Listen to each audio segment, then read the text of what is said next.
Well, hello and welcome to the Under Center podcast. I'm your host, Daramar, and you are very welcome to our Tuesday evening live show. It's our week 9 review show, and I am joined by the two handsomest looking men in the NFL podcasting world today, Fionn Malloy and Jake Woolhead. Lads, how are we?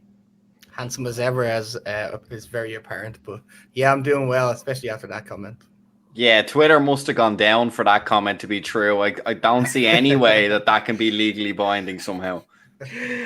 Well, look, this is the thing. If they want to come at me, they can. But we'll do a handsome podcast man competition if we need to, and I think you guys will win. Maybe we'll see. If I enter the contest, it might be a different story. But I'm just an impartial observer.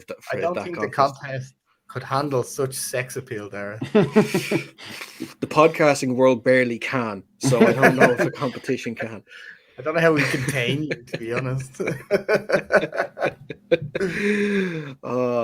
But it has been another crazy week in the NFL. So many surprising results last weekend. Jake, your Giants having a fantastic win over the Raiders. Might I say also, I was the only one to pick them in our picks this weekend. Shame on you, sir. Well, I can't say too much. They haven't really lived up to my expectations, and I just can't, unless they can string maybe 3 wins in a row together, I don't think I can pick them. That's fair enough. And Fionn, me and you both had buys this weekend, so we didn't have to go through the torture of a Washington or a Seahawks game.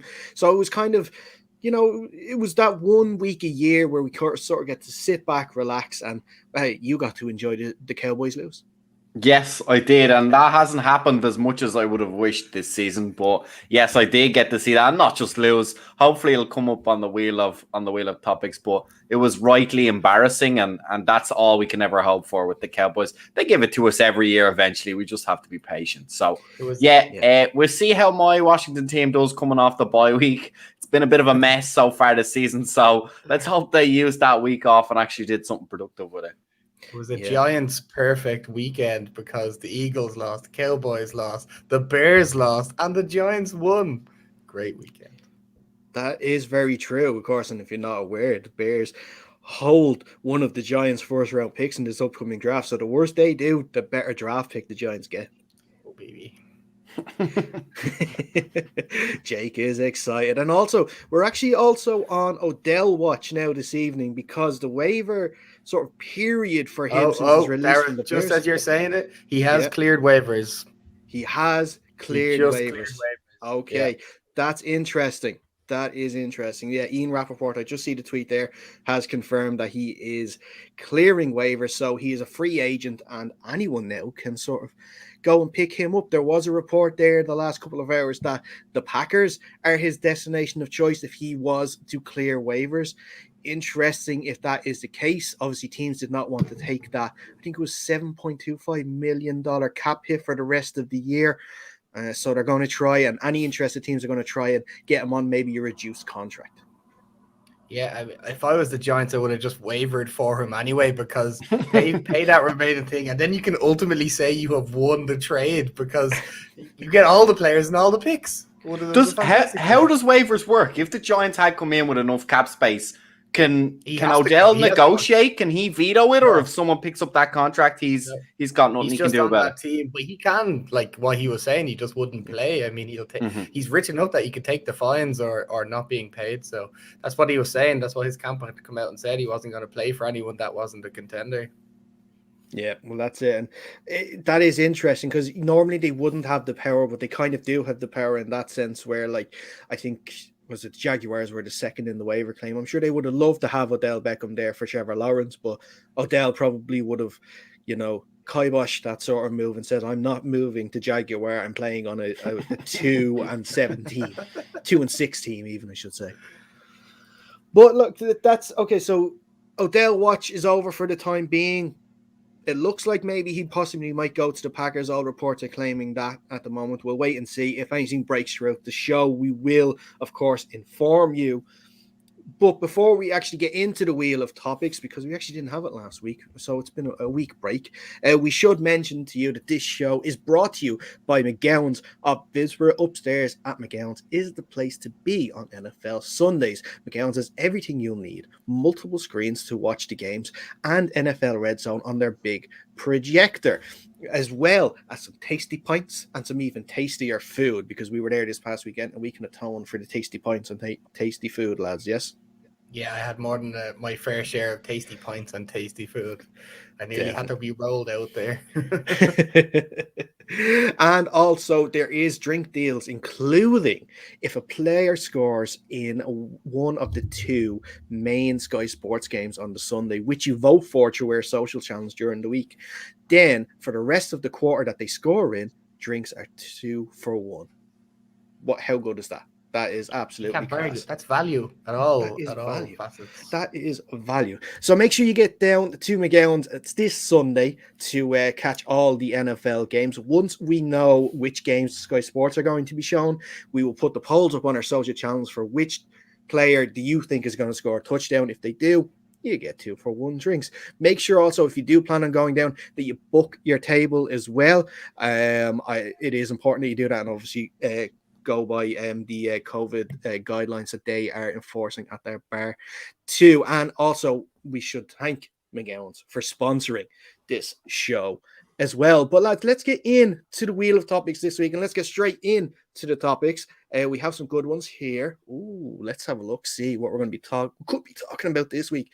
Like Fionn said, we could be talking about the Cowboys. You could be talking about the Cardinals. You could be talking about some Allen on Allen action.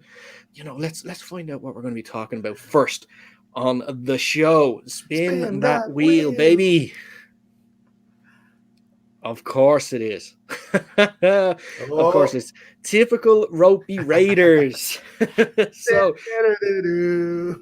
I promise you we don't tamper with this wheel beforehand. It is just something that has popped up because, like we mentioned at the start of the show, just on Sunday, the Giants beat the Raiders 23 points to 16. More a day for the Giants defense than the offense, who actually, to be fair, the Giants defense has played well the last couple of games. Xavier McKinney getting a pick six, first one of his career. 2 interceptions. 2 interceptions as well. And, Daniel Jones wasn't really a factor for the offense this game, I should say. But more importantly, neither was Derek Carr, because, like I said, the Giants defense really was the one that came out on top and helped the Giants get a much needed win. Yeah, well, as you can see, I'm so happy that they actually won a game, especially a game that came out to the literal last couple of minutes there. As you said there, the defense played lights out, basically. But there was a lot of it that I didn't like. They were allowing big, long catches and stuff that you wouldn't like to see. But for the most part, they shut down Waller, which is probably their biggest target now. So nice to shut him down. What can you say about Daniel Jones? Didn't have the spectacular game, but he completed a high percentage of his passes. It kind of looked like the game plan was to get the ball out of his hands quick. Not a lot of deep shots, even though, the Raiders were liable to giving up a few deep shots. But again, get the ball out. I don't know if you've seen any of the videos of the Giants tackles basically falling over and pushing defenders right into Daniel Jones. So I can see why they ended up trying to avoid Daniel Jones taking them deep dropbacks. But yeah, happy to see it come out a win. It came down to the last drive by the Raiders there, which I was fully expecting to just go in for a touchdown. They'd go for 2 and they'd win the game, because that's just what Giants games usually end up like for me. But yeah, good all round. Can't argue with the McKinney performance, and Roche, the waiver wire pickup we had a couple of weeks ago. He's the one who forced that strip stack on the last go. So I'm happy all around. I love that weekend. It was the best possible outcome for me for a weekend of football. Yeah, it's a classic Raiders result, isn't it? Really, like, they're just, for me, I just can't trust Derek Carr. As hot as they ever are, I never trust them to win games, especially ones that you would expect them to. It seems to be the odd turn of the tide game where they're maybe a little bit underdogs, they can perform well. And when you're expecting them to put teams away and really make a charge down the last half of the season, they struggle to do it. This is coming into the second half of the season for a lot of these teams, it's when you really want to start getting hot, November coming into December. So it's really disappointing, I think, if you're a Raiders fan, to let that slip, because even Jake will admit that the Giants aren't a good team. Saquon being out certainly doesn't help that, but going forward, if you want to be a contender, these are the type of games, and I'll put Washington in that as well. Every team Washington plays from now to the end of the season should be going all out to win, because that's not a game you can afford to drop. And again, it is one that the Raiders have consistently struggled with doing over the last couple of seasons. I agree with Jake. I think the Giants, we were keeping an eye on it while we were down in McGowan's this weekend. We were keeping an eye on it. And I agree with him. If Daniel Jones can stay out of his own way to some extent, the Giants will be fine. Evan Ingram got a passing touchdown, so if he could stop dropping the ball as well, that'd be also fantastic for the Giants offense. It's really awkward, Jake. What do you think? Like, Daniel Jones, as much as he put himself in bad situations, also seems really unlucky. The ball just seems to turn over whenever he's involved. We saw one strip sack go on where it wasn't really anything of his fault, but those type of plays where you really hope the ball stays in his hands and never gets out in the first place. I don't think there's any he can teach. You're not saying throw the ball out quicker when you don't have an option, or be more careful with your throws across the middle of the pitch or anything like that. It's just those weird breaks that other quarterbacks seem to be able to keep that ball in play, in Giants' possession. And when it's Daniel Jones, it just seems to leak for whatever reason. Yeah, that's the thing. You'll see other quarterbacks. I think we've seen Dak Prescott nearly had somebody put an arm around it and he managed to keep the ball. For whatever reason, Daniel Jones just can't do that. I don't know what the issue is. He came out of college with this issue, yet he still has it. I mean, I know it was a big focus in his offseason, and it did show. He has a lot less turnovers than he did at this point last season. It's still not encouraging to see that. It's still kind of happening. Now, I will give him a little bit of a break. We have possibly the two worst tackles in the league at the minute, and if you see any of the clips of the Giants tackles, they're not good at all. We're missing our fourth overall pick from last season, Andrew Thomas, and it's really apparent because we can't block on the sides anymore, and we know Max Crosby can come in and Yannick Ngakoue as well, so it's hard to see. Well, we knew something was going to happen because it's a strong edge rush, but a strong edge rush against weak tackles doesn't really add up for me, for Daniel Jones especially. Yeah, well, I think what they did well in the game, the Giants, like you're saying, those edge rushers of Crosby and Ngakoue were obviously the star men for the Raiders, and what they did was they focused a lot on the run, and I thought they ran the ball quite well actually from the game, because Devontae Booker going for 99 yards for 21 rushes, didn't get his touchdown, which probably would have deserved for his day, but that's what they did, and they kept the clock running, which was important. And they sort of just stopped the Raiders progressing. And now, like I mentioned at the start of this with the defense, the defense did save the day, and it did come down to a few missed kicks as well, and Daniel Carlson missed a few for the Raiders too. But I think we're starting to see a Giants defense that we kind of saw towards the end of last season under Coach Graham, and it's good to see, Leonard Williams is starting to really cause havoc there on the line. He had a bit of a slow start to the year. Actually, it's pretty funny because didn't I say to you there, Jake, the snap before the strip sack to end the game, I think Williams got pressure on Carr, and then I said to him, right, next one is going to be a strip sack, and that's going to end the game. It was a strip sack. Unfortunately, it wasn't Leonard Williams, or else you could have, recovered though. You recovered it, so you called it, and so from now until the end of time, we're drinking in McGowan's every Sunday that the Giants are playing, and you're going to call that at the end of every single game for me. I mean, it's simple. Yeah, you don't need me to rightly call a strip sack for you to want to go and drink in McGowan's every Sunday, but it helps if it gets you down there. I don't mind that. But no, it was a good, and look, like you mentioned as well, it's important because with the Cowboys losing, with Washington on a bye, and the Eagles losing as well, that division is totally not out of question. Maybe not the division. Maybe the division might be a bit out of reach, but the playoffs certainly aren't, because the rest of the NFC teams are struggling this year, and that 6th and 7th wildcard spot is definitely up for grabs this year. all you need to do is get a couple of wins together. The Giants now go into their bye on a high, and now they can go and attack the rest of the season and hopefully claim that last playoff spot. Anything else to add, lads, before we move on? Yeah, I know. I agree that I'd like to see them get at least to the playoffs. I know a lot of people say you want the higher draft pick, but we've had high draft picks for the last 10 years. We haven't gotten anything with it. So let's get to the playoff at least and have a bit of crack. Maybe we'll have that any given Sunday type day. And you never know. I mean, not expecting much, but I'll be hopeful. Does getting to the playoffs get Daniel Jones's contract? No. I think they just give him the 5th-year option or whatever and then see what he's like next year, because it's hard to judge him. Bad tackles, bad receivers that are injured, bad running back that is injured. Hard to judge him, but yeah, I wouldn't give him a big, huge contract, that's for sure. I think if nothing else, bad recruiting class is what's saving Daniel Jones at the moment. If you can keep him cheap for one more year, I don't think anyone's chomping at the bit to sign any of these quarterbacks coming out of college at the moment. Well, that's it. He does have that on his side, that this draft class is nowhere near as good as last year's. As long as it hasn't extended Dave Gettleman's time with the Giants, I will be absolutely happy with that.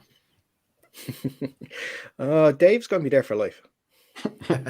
Owen Farrell just left us a comment there. Will Kyle Shanahan make it to the end of the season? I do believe so. He will make it, I think.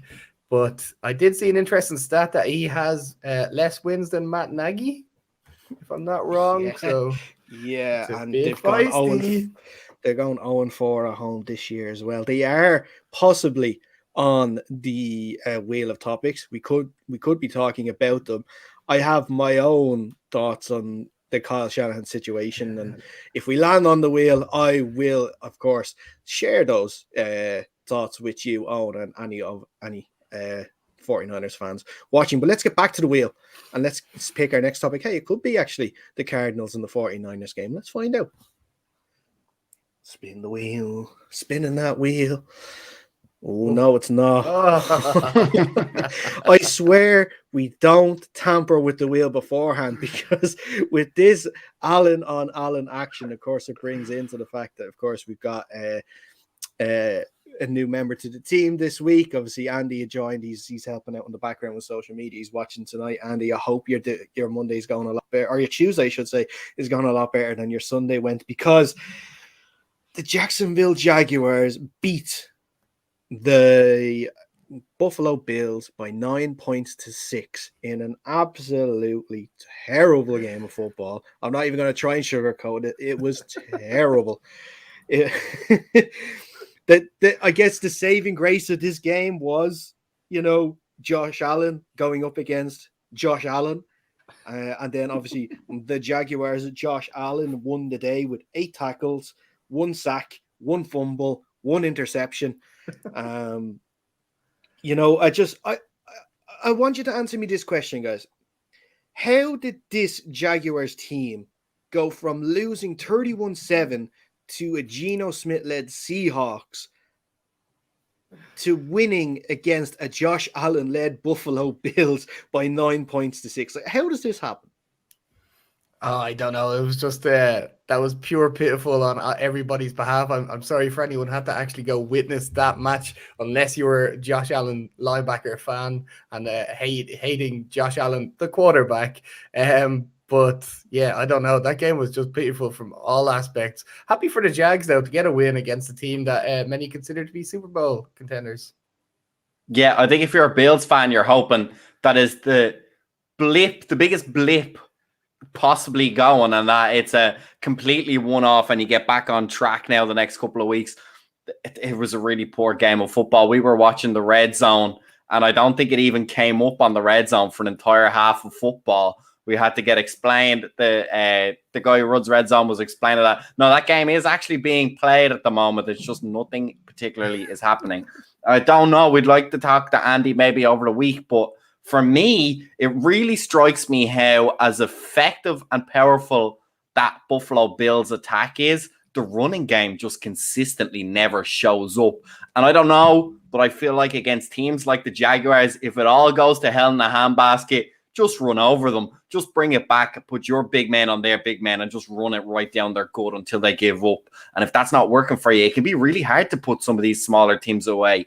But hopefully the Bills can settle it down.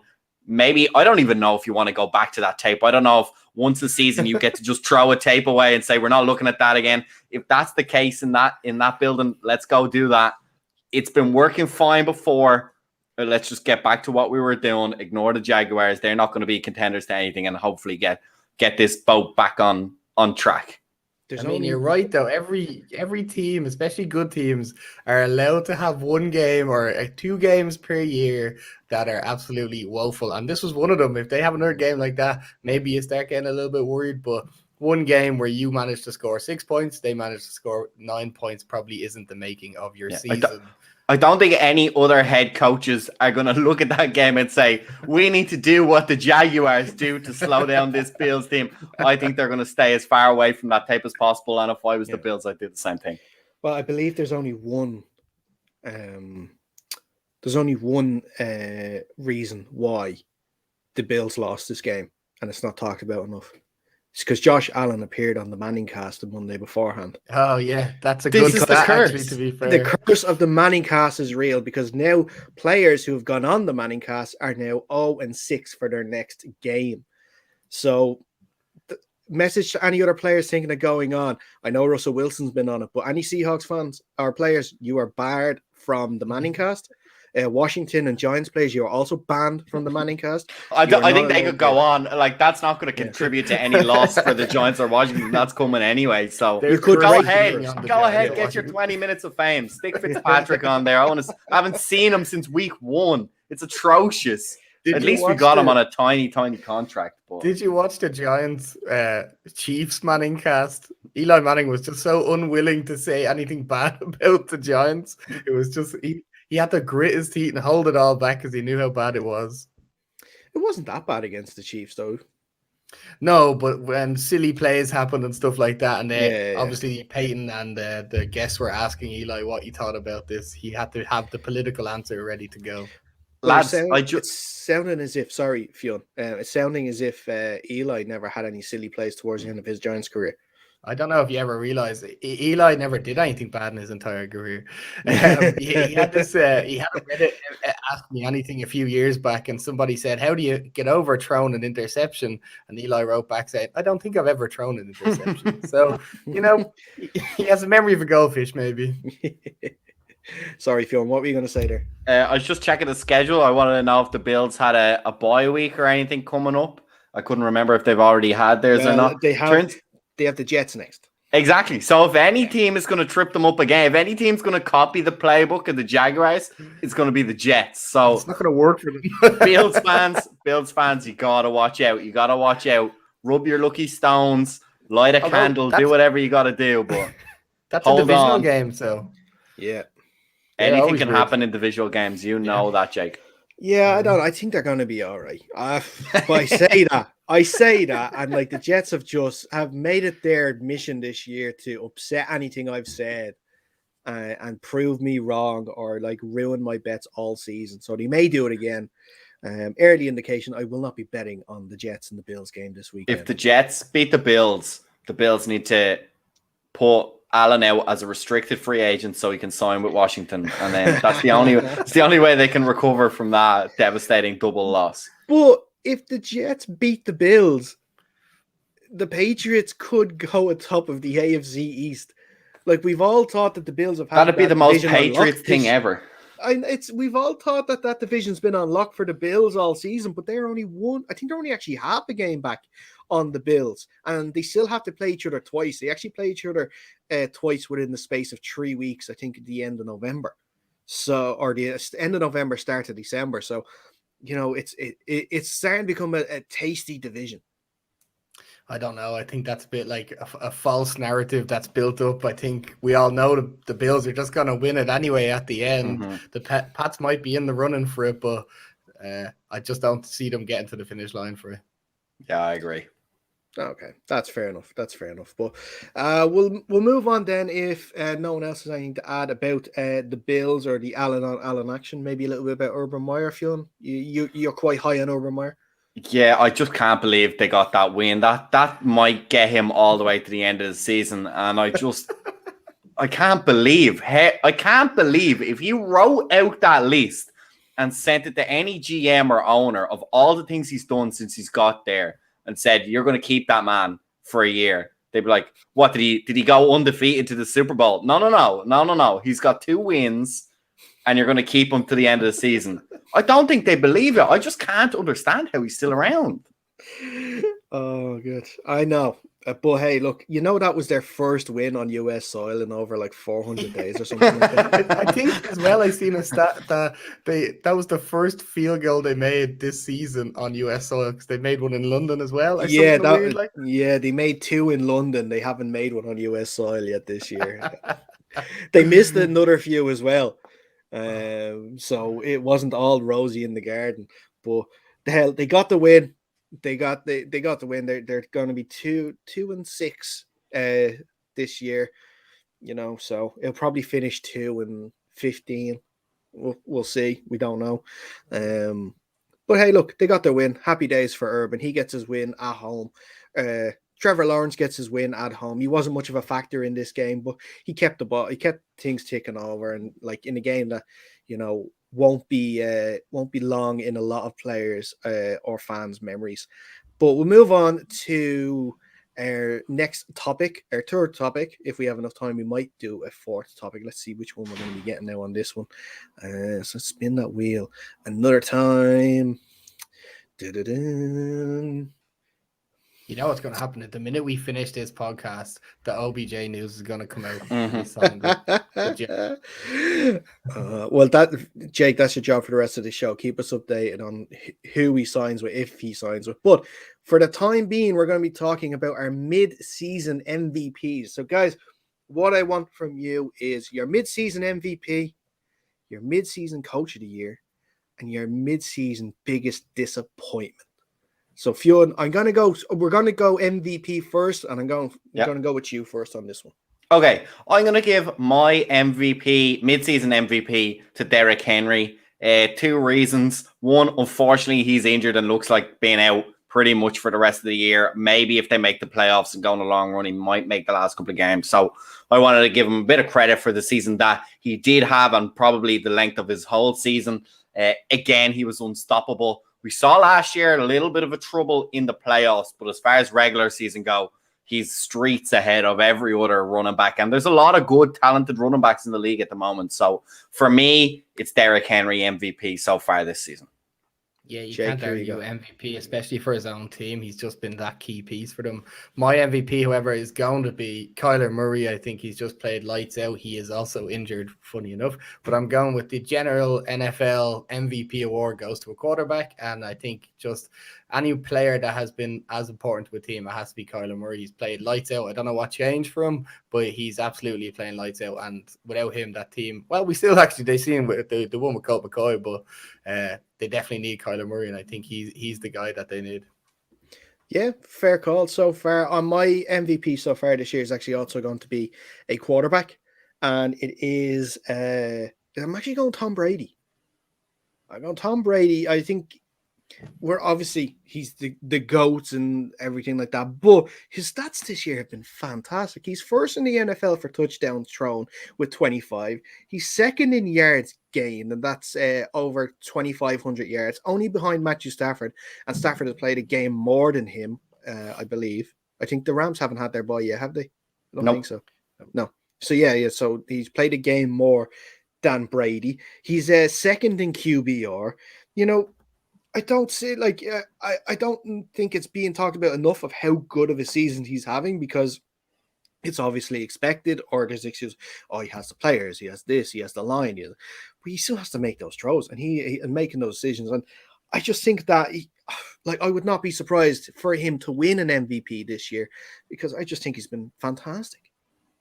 Yeah, I can't disagree with that. He has actually played out. That team has been playing incredible as well. So, yeah, can't blame him. He has a fantastic offensive line and some quality weapons to go around. So, even Leonard Fournette is playing out of his mind on that team. I don't know what the coaching is like. Bruce Arians seems to be doing something right. Yeah, the last couple of weeks, anyway, for sure, he's been given Leonard Fournette the more reps at the starting running back position, because I think he was sort of sharing a little bit with Ronald Jones at the start, but Ronald Jones is definitely falling out of favor, and it's been mostly just well, he's normally called playoff Lenny. He's mid-season Lenny now for the Buccaneers. But let's move on to our coach of the season so far. And Jake, I'll let you go first on this one. That's a tough question. I'll go with Bruce Arians. I think he's coached that team quite well. I like how aggressive he is in some aspects. He'll be at 3rd and 2 and he'll throw the fucking 30-yard bomb. I like how aggressive he is. I like how much he listens to Tom Brady as well. It looks like they're always having a little back and forth whether or not what's the best decision. So he seems to be coaching out of his mind. Fionn?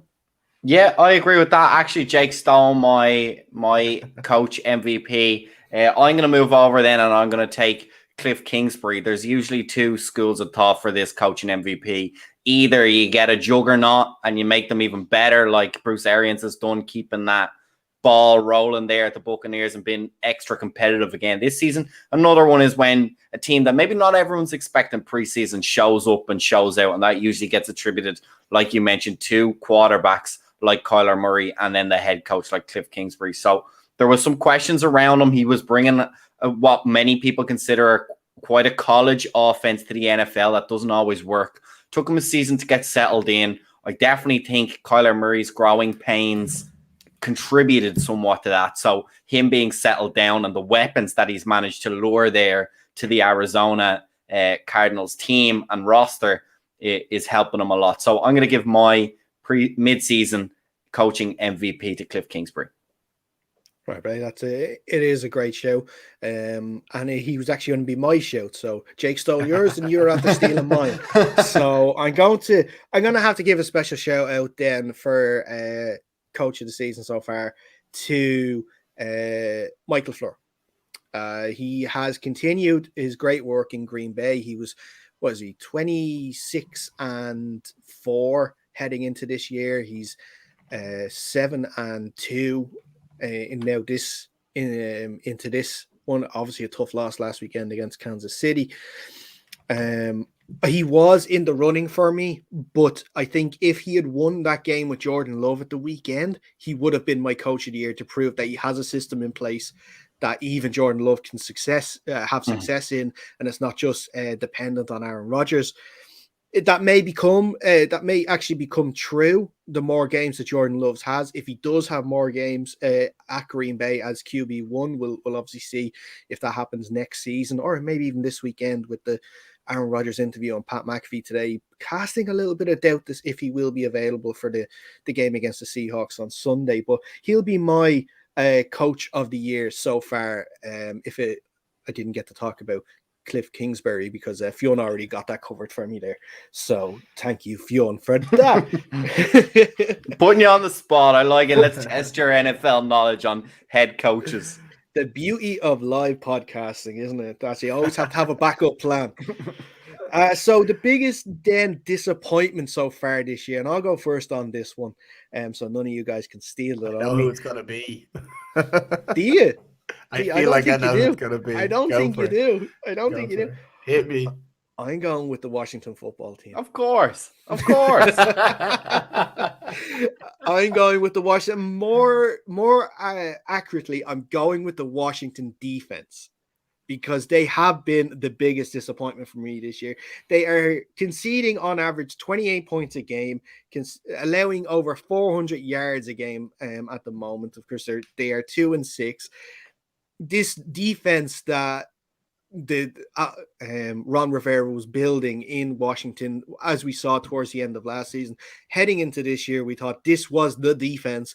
This was the most feared defensive line in the league, and they are finding it difficult, I should say, to even get sacks in a game. The backfield is struggling, allowing a lot of yards to receivers. The likes of Fuller and William Jackson, who came in as a free agent, has not played well at all, unfortunately, for Washington. So they are my biggest disappointment so far this year. Yeah, I agree with you, defense. I think saying the team as a whole was a bit rough. You have to remember, we assume Heineke is the quarterback. You have to remember, we're playing with the backup since week 1. So, and we haven't been that uncompetitive offensively, given how bad we were points scoring wise last season. But 100%, you took the words right out of my mouth. Like you said, it's not like they've even been ravaged with injuries. That all first rounder defensive line has been intact for the entire season so far, give or take maybe a series here or there with the odd little bumper bruise. And unfortunately, Montez Sweat has now gone out with a broken jaw. He might miss a few games. Jesus. We can't even excuse that. So yeah, it's been really rough. It's not been pleasant to watch, I have to say, because like we mentioned, the offense isn't exactly explosive on the other side. So you need to be tight defensively if you're going to play like that. And it's been little things we've talked about multiple times. I'm not going to hang around too long on this, but little things like communication. A professional football defense should not have issues with communication. And if there is, that's on the coach's staff to simplify things down and get them in position. So we'll move on now. I think maybe will I give my disappointment of the year? I'm going to go with a man that has been disappointing from the get-go. Not necessarily to me, but maybe if you're a fan of this time, I'm going to go for Urban Meyers. A lot of big hype when he came in. He got the big hype quarterback as well. The team has not looked good. The quarterback has not looked good. I think that's been the most disappointing thing. Looking at other rookies that have started, Mac Jones hasn't necessarily set the world alight, but the buzz around him has been pretty much positive. Justin Fields as well, as much as I've criticized maybe the overhype from Bears fans and NFL fans in general, he's had a few flashes, a few highlight reels. That excellent touchdown. People are saying the play of the season. I don't know. I think I blame maybe bad tackling necessarily than his wizardry, but still, those kind of things popping up on my news feed with good solid quarterback play. I have not once seen Trevor Lawrence all season do anything. I think that's as much on the coaching staff as anyone else of putting in him in a position to fail. So for me, the biggest disappointment of I wasn't expecting much out of Urban Meyer, and he still hasn't managed to deliver even on that. If I was to check Paddy Power for who I thought Fionn was going to pick as the most disappointed person in the league, it definitely would have been the favorite for Urban Meyer. Fionn, you don't like Urban Meyer, so I understand it. And he's not been good, so I don't disagree with you. He has been pure awful. The team doesn't look great. He's supposed to come in and fix the team. That's what his job was, and he done the complete opposite. The team is a wreck. It doesn't look good. The defense looked okay on Sunday, but we're going to just put that down to a bad apparition from the Bills. But certainly Urban Meyer doesn't look like. To be honest, I did worry a little bit there when he was saying the biggest disappointment this man so far. I thought he was going to try to get me back and say it was Russell Wilson. I mean, the cliff is there. I don't need to say it's a disappointment. It's just his age. He's got nothing to do with that. There's physical limitations for everybody. Fair enough. Yeah, absolutely. Yeah. For my the disappointment of the year, I'm going to go Russell Wilson. No, I'm not going to go Russell Wilson. I'm going to go with our friend Patty Mahomes. We can all say why. It doesn't really need that much explaining. He just hasn't looked good. He seems to be doing a lot of the things that we talked about last time. Was a lot of dancing in the pocket, running backwards for 10 yards. Now, I'll give him that. He's got a bad offensive line at the minute. It's basically a different offensive line from what started for him last year. But he signed a $500 million 10-year contract. It shouldn't matter if his offensive line is bottom of the league or close to it. He should still be bringing that team out of the depths of hell and raising them up. He just hasn't been doing that. He hasn't been lining up like we all expect him. Now he was due regression. I mean, he had to have some regression, but nobody expected him to be. I think he's third in the league for interceptions thrown this year so far. So nobody expected that. He couldn't have guessed it. Yeah, I think I agree. I see some similarities maybe between Dara's pick in the Washington football team and your pick in Patrick Mahomes, just in the sense that the preseason hype, okay, it was built for Washington and it's probably deserved for Patrick Mahomes. But anytime you get these huge expectations, the fall looks even worse. So, like you said, Patrick Mahomes is in the top 5 in the league with interceptions. If you look back at the tape, a lot of those is his receivers flinging them into the hands of defenders. There's not a whole lot you can do about that. But you can't defend Patrick Mahomes' receivers throwing them in the air, and yet you were willing to throw Daniel Jones under the bus last season for 6 of them caused by one single player. That's what I said. You know what I mean? These things are unfortunate, but as part of the quarterback, that's some of the burden that you take on as these stats get attributed to you. So yeah, I feel for him. I agree with you. He was due a regression. It's probably bigger than anyone thought. Plus, the expectation preseason has made it look almost catastrophic at this point. So yeah, I can see exactly where you're going with that disappointment there, Jake. Well, to be fair, I think people had him as a nailed on, like going to the Super Bowl every year for the next 10 years. So he is going to have down years. Tom Brady had down years in New England. This is going to happen. I guess all it's just important about how he, first of all, finishes this season, and then how he's going to react next year, and obviously what the team are going to do around him to sort of, get better. Because there still is a lot of issues, especially on that defense, which we saw at the weekend. Because 13-7 against a Jordan Love-led Packers, it's not good. Yeah, and the Giants held them to I think the lowest 20 points that or lowest. Yeah, some crazy, some mad Even stat. Washington was leading at halftime. Yeah, and of course the Titans blew them out 27-3. Yeah, the quarterback that's paid that much should not be losing that many games, especially without not games where each team is putting up 35 points. You're talking about a team where he hasn't put up 10 points, and a quarterback that's paid $500 million should be able to put more than 10 points a game. One thing I did notice with them there, he's had a lot of missed passes, but they have been running the ball a lot more these last few games, and they haven't been running the ball effectively. It's a lot of 1-2 yard games. They haven't really got a running back that's there to, the star man Edwards-Helaire is still out. Yeah, and I think it's Darrell Williams who's the backup there. And they have journeyman Jerick McKinnon there is behind him too. So it's not really ones that are going to take the pressure off Mahomes, when he is having this rough period too. And it may not be football related, but there's always others issues at play, and obviously the well publicized stuff that's going on, and with I think the brother or something like that, and his TikTok dances and everything. That's got to affect you at some point when you're hearing about stuff like that every day. It's got to affect you at some point. But look, listen, that's not really for us to comment on what brothers and stuff are doing. But we'll move on, and I think we have time maybe for one quick one. What you think? We can squeeze one in, I'd say. Yeah, I think so. I think we squeeze one more topic in. Hopefully, on for you, this is going to be the 49ers that we talk about. Let's find out. Is it going to be? Well, we've just talked about Kansas. I don't think we should really talk about Kansas again, should we? Give it one more spin. But it kind of feels like you're gearing up because you want to talk about the 49ers. I actually don't mind not talking about the 49ers. I'll happily talk about the Cowboys losing. I'll happily do that. That's no problem. Or Justin Tucker tuckering out the Vikings after an epic game there last week. There we go. It is. There we go. Definitely no manipulation involved in that one. No Murray, no problem. Of course, the Arizona Cardinals beating the San Francisco 49ers by 31 points to 17. Kyler Murray wasn't available due to an injury. Colt McCoy took over, had 22 of 26 for 249 yards and a touchdown, but that wasn't the most impressive performance of the day. It actually belonged to James Conner, who had 173 total scrimmage yards and 3 total touchdowns in a fantastic day for the former Steeler running back. Of course, they lost Chase Edmonds after the first play, I believe.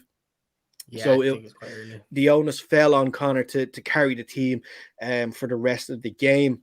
On the 49ers side of things, they got George Kittle back for this game. He had a good return, over 100 yards receiving and a touchdown. Although he did have a costly fumble that led to, that led to points early in the game too.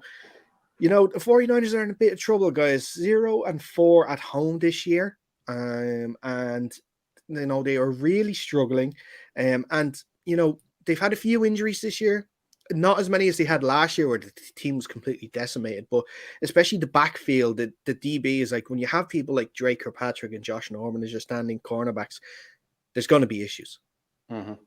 I think Owen raises a good point when he said is Kyle Shanahan going to make it to the end of the season? And in a certain amount of way, I have some sympathy for him because, as you mentioned, they've been decimated with injuries, not just to key men on the offense, also quarterbacks as well. Garoppolo hasn't been completely healthy. They haven't had top-notch backups to fit in. So it is an interesting question as to whether he'll make it to the end of the season. And while he definitely has not had the best record for the San Francisco 49ers after the last while, as Jake mentioned earlier in the show, it's not all on him. And so how much the ownership is going to put the blame on him himself? We saw how successful he can be when the system works. It's almost a Titans-esque manage the game through the quarterback and the running back position and take advantage of your lethal weapons on the outside.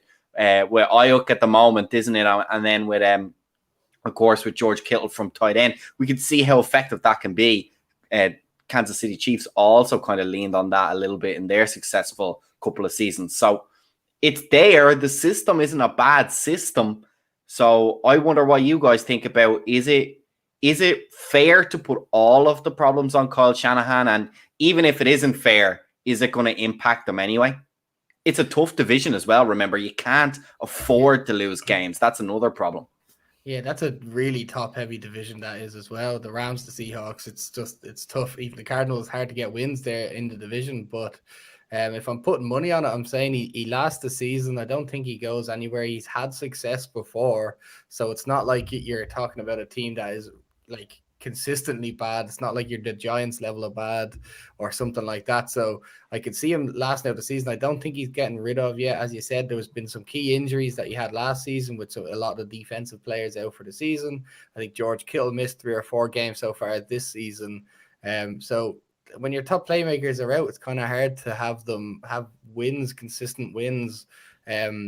And then even you're starting a rookie quarterback once Jimmy Garoppolo gets injured for however many games he was out, 2 or 3 games. And then again, you're starting from a new, because with you have your rookie quarterback, you go for the usual rookie quarterback pains. So I don't think it's all on him. I agree with you. I don't think it's all on him.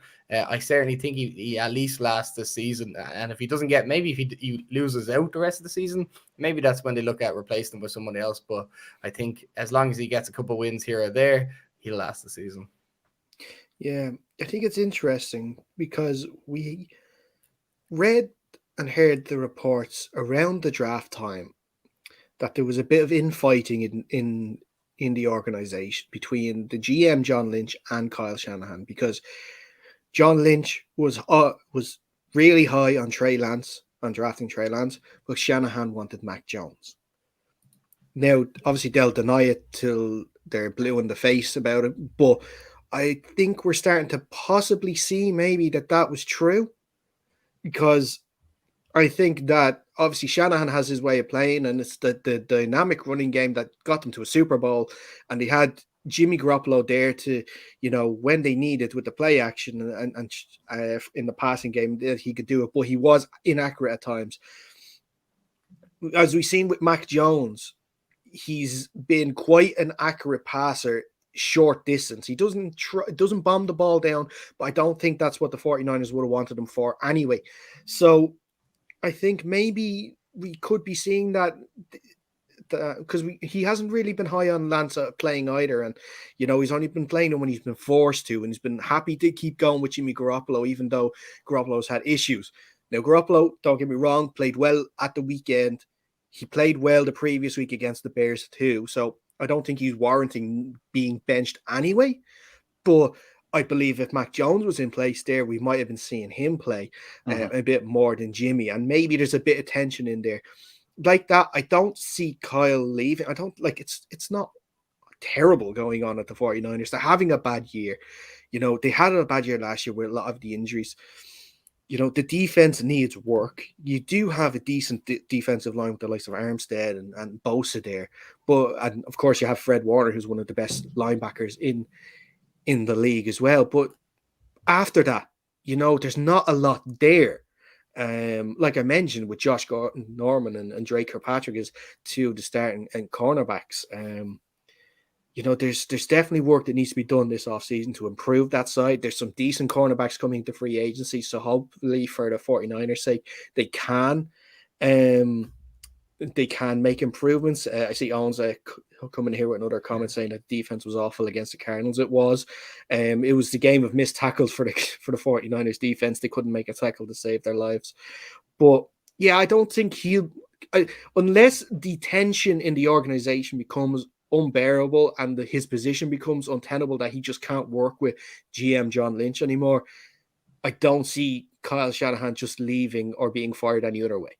Mm-hmm. Mm-hmm. Yeah, absolutely agree. Yeah. All right, perfect. Well, I think that's a great spot to end this edition of the show, guys. If there's anything else that you want to mention before we go, very briefly. Yeah, just really quick. I think while we're on the Cardinals, we don't talk about them a whole lot on this show. They don't always pop up, but let's give them credit while we're on the topic. 8-1 with the only blemish being an Aaron Rodgers 3-point loss to the Green Bay Packers. You don't mind. They're the kind of losses you don't mind. 3 points against a good team. Those two teams play against each other 10 times. They're going to scout and report each other, and that could swing either way. So I wouldn't be too worried about that. So, yeah, we gave them a lot of credit this show. Maybe we should give them more credit long-term over the course of the next season. But, yeah, top-notch work, and I hope they keep going. I like to see teams like that pop up that aren't necessarily powerhouses, and we'll see how far they can go. Yeah, actually, it looks like they are definitely in pole position at the moment for that number 1 seed, which will be so important for them. So we'll see what can happen. They got to have a week with Hopkins and Murray getting some rest for some lingering injuries too. But Jake, anything to add before we go? Yeah, I agree with you. Fionn, Cardinals, we don't really talk about them. They're not one of the consistently powerhouse teams in the league, but here we are. They're at 8-1. They lost their quarterback and still won a game. So here we are. They are 8-1. So let's see if they can make it to the end. Can they get the first division, or can they get the end of the first seed? Maybe if they do, they get the Super Bowl, and then you never know how it goes in the Super Bowl. Crazy things happen. Yeah. So they certainly are poised for getting to the end. So, and the league is more exciting when we have teams like this in it. Exactly. And they have a decent stretch there for the next few games that they could actually improve that record too, because they face the Panthers at home this weekend, and then I believe they're away to the Seahawks the following week too. Teams that are struggling in different ways, so there's a chance that they could be 10-1 in a couple of weeks' time, and I'm sure if they are at that stage, they will have a firm grasp on the number 1 seed and the AFC West or NFC West division too. But before we go, guys, if you haven't already, please make sure you are subscribed to our YouTube channel, Under Center Podcast. That's where you find this show. That's where you find all of our other live shows, including our YouTube exclusive bets show, because we didn't record it last week, but we gave out our bets, and if you followed Fionn's advice, we would have been in the money. So Fionn, congratulations on that.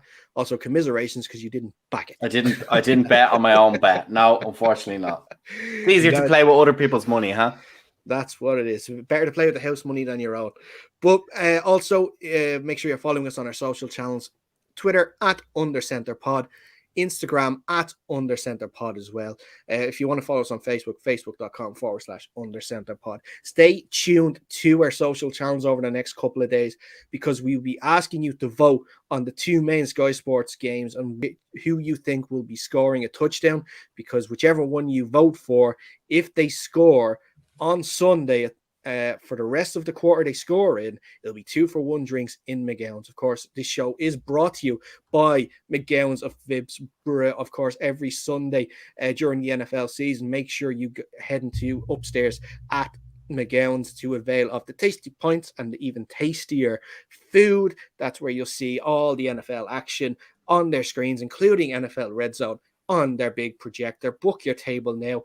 Either follow our social channels to get links to where to book your table, or go to the McGowan's of Phibsborough social channels too. But until next time, thank you so much for watching. Stay safe, and